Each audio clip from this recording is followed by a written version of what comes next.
नमस्कार, बहुत स्वागत है आप सभी का। आप देख रहे हैं आपकी बात मध्य प्रदेश और मैं हूं अभिलाष मिश्रा। आज हम फिर बात करेंगे उन बयानों की जो देश में नफरत के बीज बो रहे हैं। कहते हैं कि जब विपत्ति आती है तो परिवार एकजुट हो जाता है। हमारे देश के साथ भी लगभग ऐसा ही हुआ। ऑपरेशन सिंदूर से पहले हमारे देश की पूरी फिजा हिंदू मुसलमान, अगड़े पिछड़े, ओबीसी, जातिगत जनगणना इस पर केंद्रित थी। लेकिन जब देश पर बाहरी मुल्क से हमला हुआ तो पूरा देश एकजुट था। ना कोई हिंदू था, ना कोई मुसलमान था, ना कोई अगड़ा था, ना कोई दलित था, ना पिछड़ा था।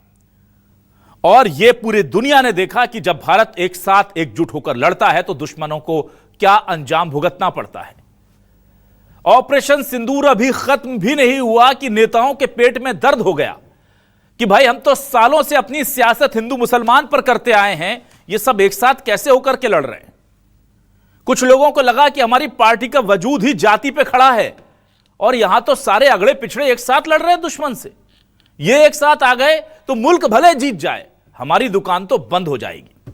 सीधे तौर पर कह रहा हूं, इन्हें यही डर लगा कि इनकी दुकान तो बंद हो जाएगी क्योंकि ये सियासत ही जाति धर्म की करते हैं, सियासत ही अगड़े पिछड़े की हिंदू मुसलमान की करते हैं। तो क्या हुआ, जहर उगलना शुरू कर दिया। जहर जमकर उगला गया।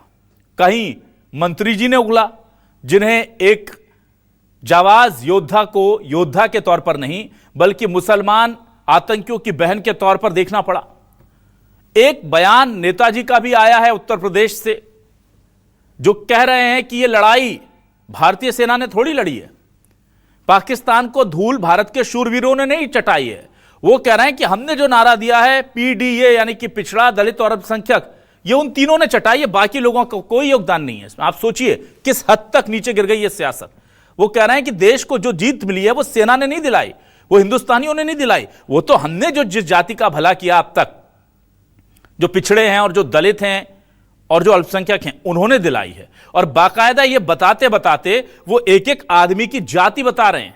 और जाति बताना तो ठीक था, यहां तक तो चलो मान लेते। वो अब ऐसे शब्दों का इस्तेमाल कर रहे हैं जो असंवैधानिक है, असंसदीय है, जिसके लिए सुप्रीम कोर्ट ने कहा है कि इस तरह के शब्दों का इस्तेमाल आप किसी को जाति बताने के लिए नहीं कर सकते। ऐसे मंत्री जी रामगोपाल यादव जी, पूर्व मंत्री जी रामगोपाल यादव जी और उधर वर्तमान मंत्री विजय शाह जी ने ये सब कारनामे कर दिए।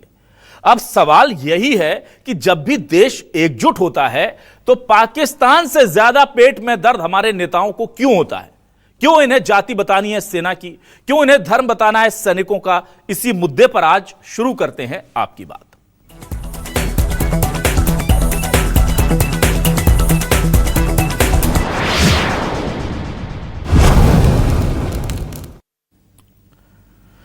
सबसे पहले दो बयान सुनाएंगे, आपको क्लियर हो जाएगा कि मैं क्यों इतना ज्यादा आक्रोशित हूं और मैं क्यों यह बात कह रहा हूं कि नेताओं को इतनी तकलीफ हो जाती है जैसे ही देश एकजुट दिखता है तो इन्हें लगता है कि कैसे भी हम हिंदू मुसलमान यहां पर मैटर ला दें या अगड़ा पिछड़ा ला दें, दलित ला दें, ओबीसी ला दें, एसटी ला दें, एससी ला दें।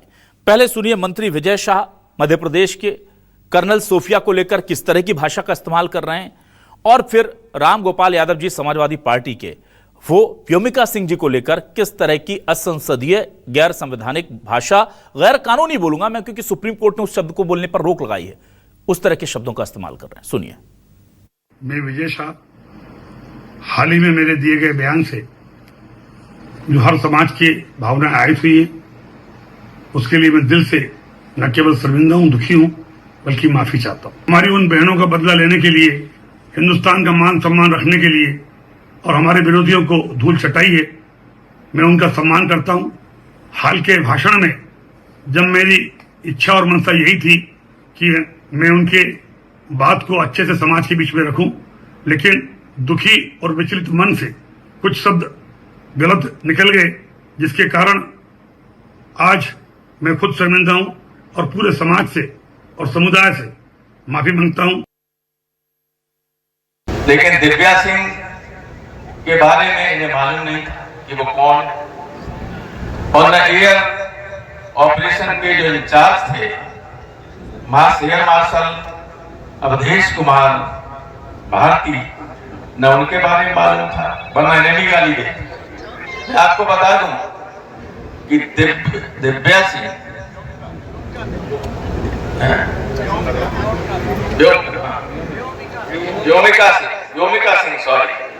व्योमिका सिंह हरियाणा की जाटव है।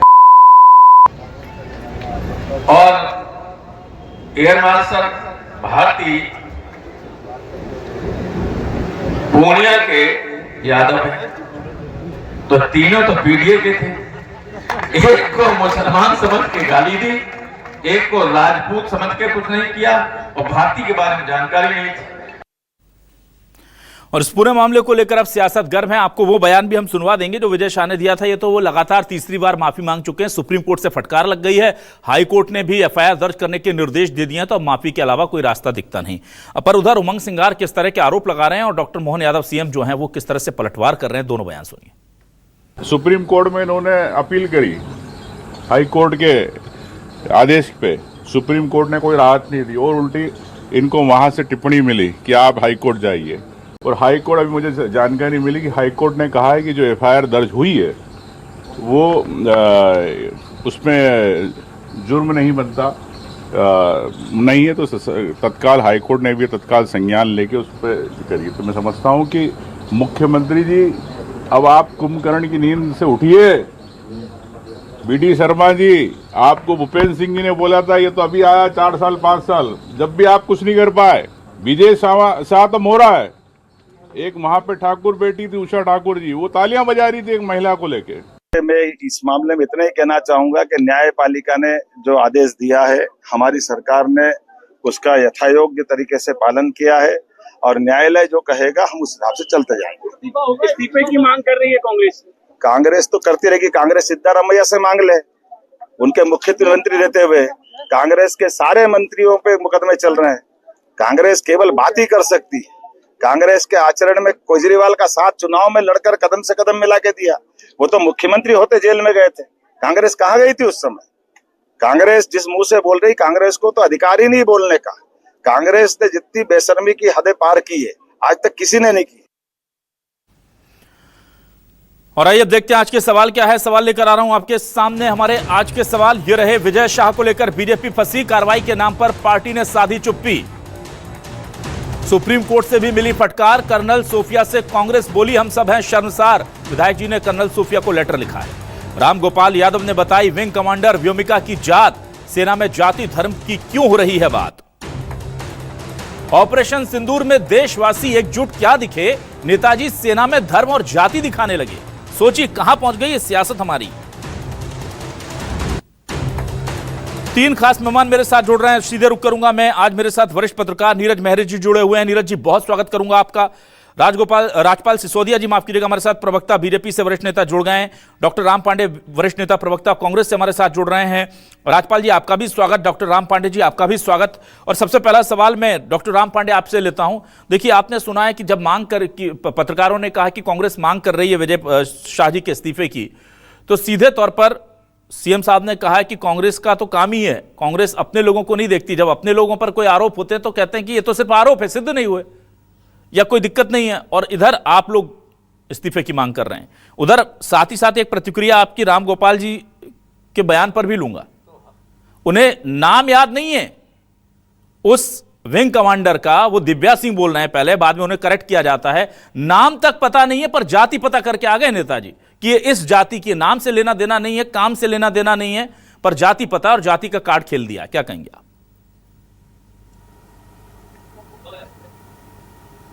देखिए, जो कांग्रेस पार्टी की मांग है वही, उसी मांग पर हाईकोर्ट ने सील लगा दी।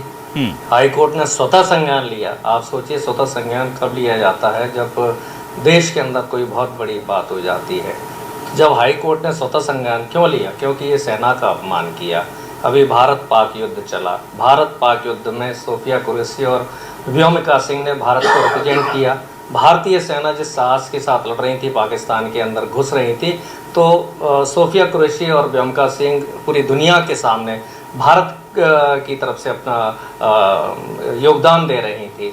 अब आप बताइए, तीनों सेना जो हमारी है, नौसेना, वायुसेना, थल सेना, उन्होंने सोफिया कुरैशी को उस पोस्ट पर रखा। कर्नल है सोफिया कुरैशी, 3 पीढ़ियां उनकी सेना में रही हैं और हमारी तीनों सेनाओं ने मिलकर सोफिया कुरैशी और व्योमिका सिंह को आगे किया।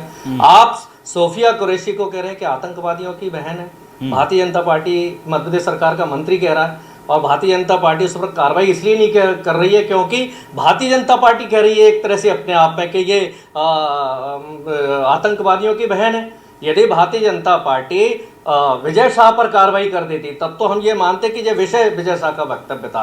विजय शाह को बर्खास्त नहीं किया जा रहा है, इसका मतलब ये भारतीय जनता पार्टी की लाइन हो गई है सेना का अपमान करने के लिए। हाई कोर्ट का अपमान किया, हाई कोर्ट ने कहा 4 घंटे में FIR होनी चाहिए, नहीं तो DGP पर अवमानना का केस चलेगा। 4 घंटे में FIR नहीं हुई, 4 घंटे 6 बजे पर हो गए थे। रात को 11:30 बजे मंत्रिमंडल की बैठक हुई, तब कहीं जाकर वो FIR होती है। तो यहाँ मीडिया कांग्रेस की बात का समर्थन कर रहा है। पहली बार देख रहा हूँ कि मीडिया भी उसी तरह से कह रहा है उनको, जैसे हाईकोर्ट ने कहा ये तो गटर छाप बारसा है। मैंने मीडिया की तरफ से विजय शाह के बारे में सुना है कि गंदी नाली का कीड़ा है ये। अब आप बताइए, मीडिया भी कांग्रेस के साथ है इस समय, हाई कोर्ट भी कांग्रेस के साथ है, सेना भी कांग्रेस के साथ है और हम सब देश के साथ है, हम सब सेना के साथ है।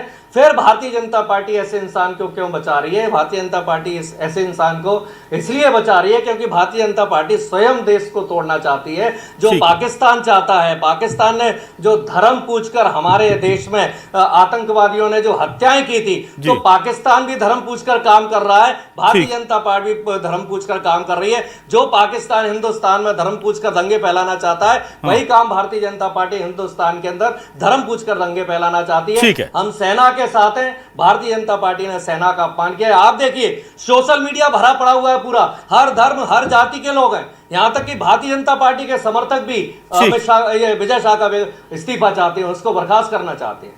ठीक है, लेकिन डॉक्टर राम पांडे साहब, मुझे अब समझ में आ रहा है कि बीजेपी विजय शाह जी को क्यों बचा रही है। ठीक वैसे ही बचा रही है जैसे पूरे बयान के दौरान आपने राम गोपाल जी को बचा लिया, एक शब्द नहीं कहा आपने, जबकि मैंने सवाल दोनों को लेकर पूछा था। अब आपसे सिर्फ राम गोपाल जी को लेकर सवाल पूछता हूं। ये जो सियासी मजबूरी है ना, जो देश हित पर आप लोगों पर भारी पड़ जाती है, ये बड़ी अखरती है सर, चाहे वो बीजेपी की हो या कांग्रेस की हो। कुछ जरा उन पर भी 2-4 लाइनें बोल दीजिए। जी देखिए, जब भी बीजेपी के मंत्री किसी बड़े नेता पर बात आती है, चाहे वो ब्रजभूषण सिंह हो, चाहे निशिकांत दुबे हो, चाहे ये विजय शाह हो, किसी न किसी को भारतीय जनता पार्टी खोद कर ले आती है। राम गोपाल यादव अभी कोई मंत्री नहीं है, विपक्ष में है, वो सत्ता में नहीं है, वो सेना को निर्देश नहीं दे सकते हैं, सेना में वो कोई हस्तक्षेप नहीं कर सकते हैं। मोदी जी ने चलता हुआ युद्ध बंद करा दिया, हम जीत रहे थे, उसके बाद पैर पीछे खींच लिए। राम गोपाल यादव के पास ये कोई ताकत नहीं है। और राम गोपाल यादव जी ने वही बात कही है जो भारतीय जनता पार्टी दलित और पिछड़ों का अपमान करती है, उस अपमान को राम गोपाल यादव जी ने कहा है कि भारतीय जनता पार्टी पीडीए का अपमान करती है, इसीलिए तो जातिगत जनगणना का विरोध कर रही थी भारतीय जनता पार्टी। तो आप एंडोर्स करते हैं, आप राम गोपाल यादव जी के बयान को एंडोर्स कर रहे हैं, पूरे देश की जनता का आप राम गोपाल यादव जी के बयान को एंडोर्स कर रहे हैं, उन्होंने सही कहा है। तो जातिगत जनगणना का बीजेपी जी, भारतीय जनता पार्टी पीडीए का विरोध करती है, जातिगत जनगणना। आप राम गोपाल यादव जी के बयान का समर्थन करते हैं या खंडन करते हैं? पांडे जी, आप राम गोपाल यादव जी के बयान के साथ खड़े हैं? भारतीय जनता पार्टी ने कहा था, मैं आपसे सवाल क्या पूछ रहा हूं सर, मैं पूछ रहा हूं राम गोपाल यादव जी के बयान के साथ कांग्रेस है या उसके विरोध में? आपको सही दे रहा हूं, हाँ। समझने वाले सारे समझ रहे हैं जी। राम गोपाल यादव जी ने वही बात कहा कि भारतीय जनता पार्टी ने कहा था कि 400 सीटें आ जाएंगी तो संविधान बदल लेंगे। अच्छा। उसमें नुकसान किसका हो रहा था? मतलब एक असंसदीय शब्द का इस्तेमाल कर वो सेना में जातियां बता रहे हैं, कह रहे हैं कि 3 जातियों ने जीती है ये जंग, वो ये कह रहे हैं और वो जातियां बता रहे हैं। आपके पॉलिटिकल एस्पिरेशन को सूट करते हैं तो आप सेना में जाति करवा दो, चलेगा, पर सेना में हिंदू मुसलमान नहीं होना चाहिए। क्यों? क्योंकि वो कांग्रेस के पॉलिटिकल एजेंडा को सूट नहीं करता। मतलब ऐसे टुकड़े कर दो, वैसे मत करो, ये बात है। क्या बात कर रहे हैं आप सर? क्या बात कर रहे हैं आप? उन्होंने कहा है कि इन 3 जातियों के लोगों ने हराया है पाकिस्तान को। बीजेपी ने थूक कर चाटा है जातिगत जनगणना पर। अरे आप जातिगत जनगणना पर आ गए, अब सेना पे आए तो चलिए ठीक है, चलिए मैं आ जाता हूं राजपाल सिसोदिया जी के पास। मुद्दा वही है, मुद्दा वो नहीं है सर, मुद्दा धर्म और जाति की सियासत है, मुद्दा ये है। मैं आ जाता हूं राजपाल सिसोदिया जी के पास। कर चाटा है राजपाल सिसोदिया जी जनगणना के मुद्दे पर। ठीक है, राम गोपाल यादव ने जनगणना के मुद्दे पर बहुत डिबेट की सर, आज मैं सेना के सम्मान पे बात कर रहा हूं। राजपाल सिसोदिया जी आप आइए सर। सर आपसे जानना चाहता हूं, सेना, देश, स्वाभिमान, देशभक्ति, भारत माता की जय, वंदे मातरम सिर्फ नारों तक। एक मंत्री ने कुछ अपशब्द कहे हैं, सब कह रहे हैं गलत है, सब कह रहे हैं, पूरी दुनिया कह रही है गलत है, आपके नेता कह रहे हैं, उमा भारती कह रही हैं सब गलत है, लेकिन कार्रवाई नहीं कर सकते। क्यों? क्योंकि बीजेपी का है। तो आपके लिए अपना एक मंत्री बड़ा या सेना का सम्मान? सर मुझे बताइए, आपके लिए मंत्री बड़ा या देशभक्ति की भावना? जरा बताइए, सेना में एकजुटता आपके लिए ज्यादा बड़ी, एक मंत्री बड़ा? बताइए मुझे सर। देखिए, सेना के शौर्य को प्रणाम करते हुए मैं अपनी बात को करता हूँ। हम बहुत गौरवशाली भारतवर्ष के नागरिक हैं कि जिस भारत की सेना ने शौर्य का परिचय आतंकवाद के खिलाफ लड़ाई में दुश्मन देश के अंदर जाकर भी आतंकवादियों के 9 ठिकाने ध्वस्त कर दिए, सैकड़ों की संख्या में आतंकियों को मार गिराने का काम किया। उस कौन सी सेना ने, जिसमें मुस्लिम लोग भी थे? ऐसी वाली सेना में? सर सेना को स्पष्ट कर दीजिए ना, हिंदुस्तान की सेना थी कि उसमें मुस्लिम भी थे, इसलिए उन लोगों ने? मेरा जवाब आ जाए अगर आपका प्रश्न हो गया तो, और भी कोई प्रश्न हो तो पूछ लीजिए। जी बोलिए। सेना होती है और सेना में जो वीर लोग सैनिक के रूप में अपनी सेवाएं दे रहे हैं उनको मैं प्रणाम करने की बात कर रहा हूँ जी। और अगर बहन सोफिया से लेकर आप मुसलमान की बात करें तो वो इस देश की बेटी है, हम सबको उनके ऊपर गर्व है। हम उनकी जाति की या उनके धर्म की बात नहीं करते, भारतीय जनता है, हम उनका पूरा सम्मान करते हैं। अतिथि देश के अंदर जितनी भी हमारी मातृशक्ति सबका सम्मान करते हैं। हम बड़े ही विनम्र भाव से इस बात को कहना चाहते हैं आपके चैनल के नाते, भारतीय जनता पार्टी ने इस पूरे प्रकरण में संज्ञान लेने का काम किया है और संज्ञान लेने के बाद में और इसके ऊपर उच्च स्तरीय पूरा जो है संवेदनशीलता के साथ में विचारण चल रहा है। शीघ्र कुछ न कुछ इसका जो है घटना का पटाक्षेप होने का होगा। मंत्री जी ने जो कहा उसके ऊपर अपनी माफी मांगने का काम किया है। न्यायालय ने भी जो निर्देश दिए उस निर्देश का पालन सरकार ने अक्षर सच किया है।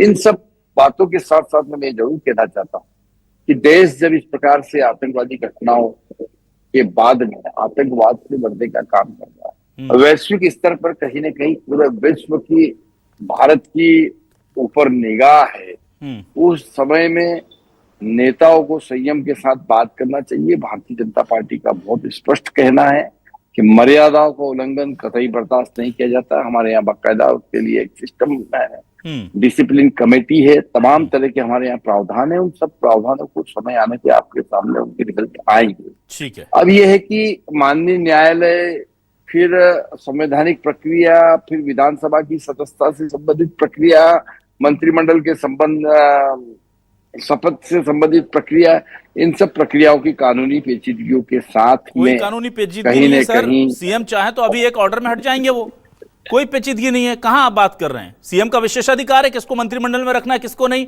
कौन सा बताइए? संसद रोक रही है, सुप्रीम कोर्ट रोक रहा है, हाई कोर्ट रोक रहा है उनको हटाने से। हमारे यहाँ एक सिस्टम होता है, उस सिस्टम के अंदर ये चीज डली है और मैंने आपसे कहा है, आप आज के दिन में इतना ही कह सकता हूँ, भारतीय जनता पार्टी का जो पूरा हमारा संगठनात्मक सिस्टम है वह इस विषय के ऊपर पूरी संवेदना के साथ, पूरी गंभीरता के साथ संज्ञान लिए हुए है। समय आने पे परिणाम आएगा समय। ठीक है। वरिष्ठ पत्रकार नीरज जी जुड़े हुए हैं, नीरज महरे जी हमारे साथ जुड़े हुए। नीरज जी, बड़ा दुर्भाग्य है कि जैसे तैसे देश में हिंदुस्तान की बात होती है, भारत के जीत की बात होती है और सबको एक करने की बात होती है, तुरंत ये जो विघटन जीवी लोग हैं सियासत के एक्टिव हो जाते हैं। किसी को मुसलमान ढूंढना है सेना में, कोई बोल रहा है कि ये तो हमने तीन लोगों ने, मुसलमानों ने दिलाई है जीत, ये दलितों ने दिलाई है जीत, और वो नाम नहीं पता लेकिन जातियां पता करके आए, याद कर करके, और उनको पीछे से बताया जा रहा है क्या बोलना है। और उससे भी बड़ा दुर्भाग्य ये है, मतलब जो नेता बोल रहे हैं वो तो दुर्भाग्यजनक है ही, लेकिन सबसे बड़ा दुर्भाग्य ये है कि जो मुख्य सत्ताधारी पार्टी है वो और जो मुख्य विपक्ष की पार्टी है वो अपने पॉलिटिकल माइलेज के लिहाज से दोनों अपने अपने मामले पे चुप्पी साधे एक दूसरे को गालियां दे रहे हैं, लेकिन वो कह रहे हैं हम रामगोपाल जी के साथ हैं, वो तो वो ही बात कर रहे हैं, क्योंकि वो किस पर, वो बीजेपी के खिलाफ बात करते हैं, इसलिए हम उनके साथ हैं। वो देश में जाति ढूंढे, सेना में जाति के अंदर, फिर वो सरनेम पर लड़ाई करवा दें, फिर वो कुछ करा दें, चलेगा। और बीजेपी भी उधर कह रही है अनुशासन का चादर ओढ़ करके कि हम देखेंगे हम क्या करेंगे। कोर्ट कह के थक गया, कोर्ट ने ऑर्डर दिया। आज सर कह रहे हैं कि अक्षरशः पालन किया है। कोर्ट ने कहा कि आपने अक्षरशः पालन नहीं किया। हाई कोर्ट ने कहा FIR कैसे लिखोगे ये भी हम बता देते हैं। मतलब इससे ज्यादा फजीयत सरकार की और क्या होगी। कि हाई कोर्ट कह रहा है कि जैसा करने को कहा था नहीं किया, वो हम बता रहे हैं अक्षरशः वैसे किए, और फिर जाकर के हाई कोर्ट ने दोबारा भेजा। तो मुझे ये बताइए सर, ये देश का दुर्भाग्य समझा जाए या ये सियासत ही इतनी गिर गई, इसमें देश या सेना कुछ नहीं कर सकती, ये सियासत का लेवल ही इतना ज्यादा गिर गया है। वो पहली बात तो मैं बताऊं आपको अभिलाष जी, जो विधायक 8 बार जीता हो चुनाव, पिछली सरकारों में वन मंत्री और शिक्षा मंत्री जैसे बड़े पद पे रहा हो, और उसको ज्ञान की कमी हो, और सेना के प्रति अगर आप न्यायालय के प्रति बोलते हैं तो आपके पास अब न्यायालय की अवमानना का केस चलता है या अवमानना के रूप में आते हैं। अब आप भारतीय सेना की विंग कमांडर के बारे में बोले हैं, तो मुझे लगता है कि बहुत सारी चीजें हैं जिनको ध्यान में रखते हुए इन सब चीजों को देखना चाहिए।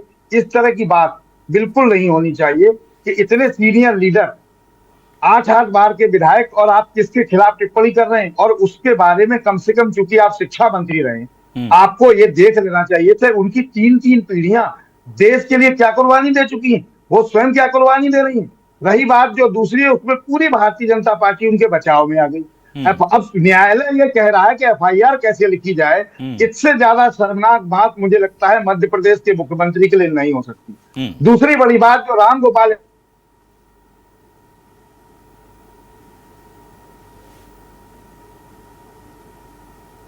जी, यार आवाज आना बंद हो गई।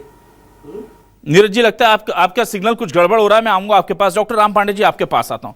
डॉक्टर राम पांडे जी, देखिए यहां बात पॉलिटिकल फायदे की नहीं है, यहां पर आप मुझे नैतिकता के आधार पर बताइए, क्योंकि मैंने देखा है कि जब नैतिकता की बात आती है तो आप दूसरे जो सियासतदान हैं उनसे मेरी नजर में एक अच्छा एक जगह रखते हैं।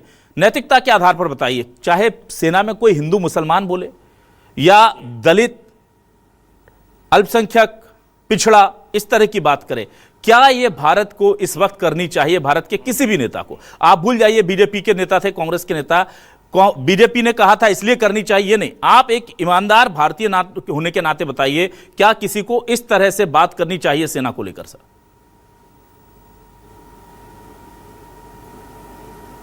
नहीं करनी चाहिए, लेकिन अभी विजय शाह का मुद्दा है और विजय शाह को बचाने के लिए रामगोपाल यादव को बीच में लाया जा रहा है। मैं रोज अखबार पढ़ता हूँ, रामगोपाल यादव ने क्या कहा मैंने बिल्कुल नहीं देखा। मेरे यहाँ कई अखबार आते हैं, रामगोपाल यादव के बारे में कुछ नहीं लिखा कि उन्होंने इस तरह से अपना कोई वक्तव्य दिया है। आज कहीं उन्होंने कहीं बोल दिया हो तो वो मेरी जानकारी में नहीं है। रामगोपाल यादव जी का बयान आपको एक बार सुनाता हूँ सर, बहुत आपत्तिजनक बात उन्होंने कही और हमने उसको बीप किया है, क्योंकि एक जाति विशेष कब का बयान है, आज का होगा, कब का बयान है उनका, कब का बयान, बिल्कुल आज का बयान है, आज का बयान है, आज का होगा, आज का होगा ना। हाँ, तो वो वही मैं बोल रहा हूँ ना। हाँ, मैं यही कह रहा हूँ ना कि मैंने सुबह अखबार पढ़ा तो उसमें रामगोपाल यादव जी का नाम मैंने कहीं नहीं देखा। तो अभी हम विजय शाह का बर्खास्त करना चाहते हैं कि नहीं चाहते हैं, इस्तीफा लेना चाहते हैं? यदि हम विजय शाह को बचाना चाहते हैं, अभी तक मीडिया, कोर्ट, कांग्रेस, देश की एक, हम तो 3 दिन से विजय शाह जी का इस्तीफा मांग रहे हैं। यदि हम न्यूज 24 ने सबसे पहले यह खबर दिखाई थी। राम पांडे जी, आपको बता दूं, पूरे देश के चैनलों में सबसे पहले हमने यह खबर दिखाई थी। हाँ, अब बात सुनिए मेरी। जी जी जी जी। और ये पहली बात नहीं है। देखो, महिला का अपमान सेना का तो किया ही, महिला का किया है, और पहली बात नहीं है। शिवराज सिंह चौहान मुख्यमंत्री, उनकी पत्नी का अपमान किया है इन्होंने, तो शिवराज सिंह चौहान ने इनको मंत्री पद से हटा दिया था। आप बताइए, शिवराज सिंह चौहान जी की पत्नी भी इंपॉर्टेंट है, सेना की कर्नल भी इंपॉर्टेंट है, विद्या बालन भी इंपॉर्टेंट है। अब बताइए, मध्य प्रदेश में शूटिंग हो रही थी, विद्या बालन शूटिंग कर रही थी, रात में मिलने का टाइम विजय शाह को नहीं दिया तो विद्या बालन की इन्होंने शूटिंग कैंसिल करा दी। क्या विद्या बालन के सम्मान में हमें नहीं खड़ा होना चाहिए? अब 3 महिलाओं का जो अपमान कर चुका हो, तीनों महिलाएं पूरे देश को रिप्रेजेंट कर रही हैं, तो उनका अपमान कर चुका हो और फिर भी भारतीय जनता पार्टी बचा रही है। मतलब महिला का अपमान, सेना का अपमान, देश का अपमान, और भारतीय जनता पार्टी के पास विधायक हैं, 36 विधायक रखे हुए हैं, फिर भी ये हटा देंगे तो ऐसा नहीं है कि इनके पास कोई मंत्री बनाने के लिए कोई दूसरा विधायक नहीं है। ये बचा इसलिए जा रहे हैं क्योंकि सेना के अपमान में भारतीय जनता पार्टी भी साथ है। चलिए ठीक है, मैं वापस आता हूं। नीरज जी, अब आप मुझसे जुड़ गए हैं, आप अपनी बात पूरी कीजिए। सर माफी चाहूंगा, तकनीकी दिक्कत की वजह से कनेक्शन टूट गया था। मैं अभिलाष जी एक बात कह रहा था कि जो भारतीय जनता पार्टी नारी सशक्तिकरण की बात करती है, बेटी बचाओ बेटी पढ़ाओ की बात करती है, उस भारतीय जनता पार्टी के पूर्व शिक्षा मंत्री, पहले शिक्षा मंत्री सरकार में रहे, उनका ये बयान निंदनीय है। उनके खिलाफ निश्चित रूप से राष्ट्रद्रोह का मुकदमा चलना चाहिए। दूसरी बड़ी बात जो आपने रामगोपाल यादव जी की कही, रामगोपाल यादव जी समाजवादी पार्टी के राष्ट्रीय महासचिव हैं। मुझे लगता है कि 25-30 साल से लगातार वो राज्यसभा के सदस्य हैं, एक बार सांसद भी रहे। उन जैसे व्यक्ति, उनके आगे नाम के डॉक्टर रामगोपाल यादव भी लिखा जाता है, प्रोफेसर रामगोपाल यादव भी लिखा जाता है। उन जैसे व्यक्ति का इस तरह का गंदा अभद्र बयान, वो भी जातिगत आधार पर सेना के बारे में बोलना अत्यंत निंदनीय है। मुझे लगता है जिसको न्यायालय ने भी संवेदनशील माना है कि शब्द गलत है उनका, उनको भी कर्नल सोफिया से और व्योमिका जी से माफी मांगनी चाहिए और ये कहना चाहिए कि इस तरह की जातिगत बातें कम से कम भारतीय सेना में ना हो। पीडीए को अगर उन्हें चलाना है अपनी पार्टी में चलाए, देश हित में पीडीए कुछ नहीं कर रहा है। मुझे लगता है कि इस तरह की बात कहकर उन्होंने अपने चाल चरित्र और चेहरे का सीधा सीधा प्रदर्शन किया है कि समाजवादी पार्टी का चाल चरित्र और चेहरा कैसा है। ठीक है सर जी। और राजपाल जी आपके पास आता हूं। राजपाल जी देखिए, बीजेपी को जितना हम समझते हैं, जितना हम जानते हैं, अनुशासन, आप कहते हैं अनुशासन वाली पार्टी है, पर इस बार फंस गए हैं क्या? ऐसा मुझे जितना समझ में आ रहा है कि शायद अब बीजेपी इस पशोपेश में है कि अब अगर कार्रवाई कर दी तो लोग कहेंगे कि लो हाईकोर्ट के एक्टिव होने के बाद, कांग्रेस के विरोध प्रदर्शन के बाद कार्रवाई कर दी, तो केवल कहीं ये क्रेडिट कांग्रेस को ना मिल जाए या हाईकोर्ट को ना मिल जाए, इसीलिए शायद आप झेप रहे हैं। कार्रवाई करना तो चाहते हैं, जितना मैं समझ पा रहा हूं, जितनी मेरी बातें हो रही हैं बीजेपी के वरिष्ठ लीडर से, सब कहते हैं गलत हुआ है, सब मानते हैं, पर कार्रवाई करने में डर इसी बात का लग रहा है कि कहीं कांग्रेस को थोड़ा सा छटाक भर पाव दो पाव का फायदा ना मिल जाए, या वो ये ना हो जाए कि हाईकोर्ट तो हम पॉलिटिकल नुकसान में ना चले जाए। तो वो जो पॉलिटिकल नुकसान का डर की आशंका है, वो ऐसा लग रहा है कि बीजेपी के अनुशासन की क्षमताओं पर और उसकी तरबियत पर भारी पड़ रही है। देखिए, भारतीय जनता पार्टी ने इस देश के अंदर जब जब निर्णय लिए तो पॉलिटिकल फायदे नुकसान पार्टी से ऊपर उठ के हमने निर्णय लिए। हम ये कहते हैं कि nation first, party second and self last. तो सेल्फ लास्ट की जब हम बात करते हैं और पार्टी सेकंड की बात करते हैं तो नेशन फर्स्ट की बात होती है, तो नेशन फर्स्ट है हमारे लिए। और कहीं ना कहीं अगर इस प्रकार से अगर देश की एकता, अखंडता या देश के स्वाभिमान के ऊपर कोई बात आती है तो फिर वहां पर कोई पॉलिटिकल फायदा नुकसान हमारे नेता देखते होंगे, ऐसा मैं नहीं मानता हूं, क्योंकि हमारी आइडियोलॉजी के खिलाफ है ये बात। अब जहां तक इस पूरे प्रकरण की बात है तो मैंने आपसे पहले भी कहा, मैं उसी बात को बहुत विनम्रता से फिर से रिपीट करना चाहता हूं कि पार्टी के शीर्ष नेतृत्व ने इस पूरे ज्ञान लिया है, संज्ञान लिया है, इस पूरे प्रकरण को वो अपने स्तर पर देख रहे हैं। क्योंकि मामला न्यायालय में भी है, प्रिजुडिस है, सबजुडिस है, और उसके साथ साथ में जो है कहीं न कहीं पार्टी स्तर पर भी विचारण में है और समाज में भी ये बड़ा सोशल मीडिया और मीडिया के माध्यम से विचारण में चल रहा है। तो ऐसे में बड़ा पार्टी सोच समझकर ऐसा निर्णय लेगी कि जिससे कहीं न कहीं इस प्रकार की घटनाओं की पुनरावृत्ति ना हो। और मैं तो किसी दल की बात नहीं करता, पर इतना जरूर कहना चाहता हूं कि हमने सुचिता की राजनीति के साथ साथ में राष्ट्र को प्रथम मानकर सार्वजनिक जीवन में और राजनीतिक क्षेत्र में काम करते हैं। भारतीय जनता पार्टी की नहीं सर, आप करते हैं, लेकिन कहते हैं इस बार आप ये करते नजर नहीं आ रहे हैं राजपाल जी। धर्म और जाति से सॉरी टू से कोर्ट को इंटरवेंशन करना पड़ गया, सुप्रीम कोर्ट तक मामला चला गया, पूरे देश में आप देख पा रहे हैं कि भावनाएं, मोदी जी ने कहा था कि जो देश चाहता है वो होगा, यहां जो देश और प्रदेश चाह रहा है वो नहीं हो रहा है, तो मोदी जी ने तो कर दिखाया, आप लोग क्यों नहीं कर पा रहे हैं, ये समझ से परे है। पता नहीं कौन सी चीज आपको रोक रही है। सब जुडिशियल मामला जो है वो एफआईआर को लेकर है, उनकी कुर्सी को लेकर नहीं है। अंत में मैं नीरज जी सिर्फ एक सवाल बहुत छोटा सा आपसे लेता हूं। सर मुझे ये बताइए कि अगर विजय शाह के खिलाफ हिंदू मुसलमान करने को लेकर के मामला दर्ज होता है, सो मोटो सरकार जो कोर्ट है वो संज्ञान लेता है और निर्देशित करता है, तो क्या जाति में बांटने की कोशिश के लिए रामगोपाल यादव के खिलाफ भी कानूनी कार्रवाई होनी चाहिए, जो कह रहे हैं कि इस जाति के लोगों ने पाकिस्तान को हराया, इन्होंने जीत दिलाई है, बाकी लोगों का क्रेडिट नहीं है। उनका कहना है कि ये जाति के लोग हैं जिन्होंने जीत दिलाई है। देखिए अभिलाष जी, दोनों आदमी ही इस देश की बहादुर सेना की नजरों में दोषी हैं। दोनों ही व्यक्तियों ने, चाहे वो शाह साहब हो चाहे डॉक्टर रामगोपाल यादव जी हो, दोनों ने ही सेना के सम्मान में ठेस पहुंचाई है। दोनों के खिलाफ कार्रवाई हो, निश्चित रूप से दंडात्मक कार्रवाई हो, जिससे पूरे देश का कोई भी राजनीतिक दल, कोई भी नेता इस तरह का अपमान भारतीय सेना का न कर पाए, क्योंकि सेना से बड़ा और देश से बड़ा मुझे लगता है कोई राजनीतिक दल नहीं है। जी अभिलाष जी। तो देखिए, पाकिस्तान ने जब हमारे मुल्क के ऊपर हमले किए थे तो उसने कई ड्रोन, मिसाइल और रॉकेट चलाए, लेकिन हमारे एयर डिफेंस सिस्टम ने सबको नाकाम कर दिया, देश पर आंच नहीं आने दी। पर दिक्कत यह है कि जब हमारे देश तोड़ू नेताओं के बयानों के तीर चलते हैं तो उसे रोकने के लिए हमारे पास कोई एयर डिफेंस सिस्टम नहीं है। कोर्ट बीच बचाव करने के लिए आ भी जाता है, पर कितना करे। एक पर सजा की बात FIR कराते कराते को कार्रवाई चली रही थी तो दूसरे भाई साहब चल दिए, वो जाति बताने लग गए। पहले वाले धर्म बता रहे थे, दूसरे ने जाति बता दी। समस्या यह है कि देश के दुश्मनों से तो हमारे शूरवीर निपट लेंगे, चाहे वो हिंदू हो, मुसलमान हो, दलित हो, अगड़े हो, पिछड़े हो, जो हो। हमें पता है वो जवान हैं और वो वहां पर खड़े हैं तो वो हिंदुस्तान के वीर रक्षक हैं, वो निपट लेंगे।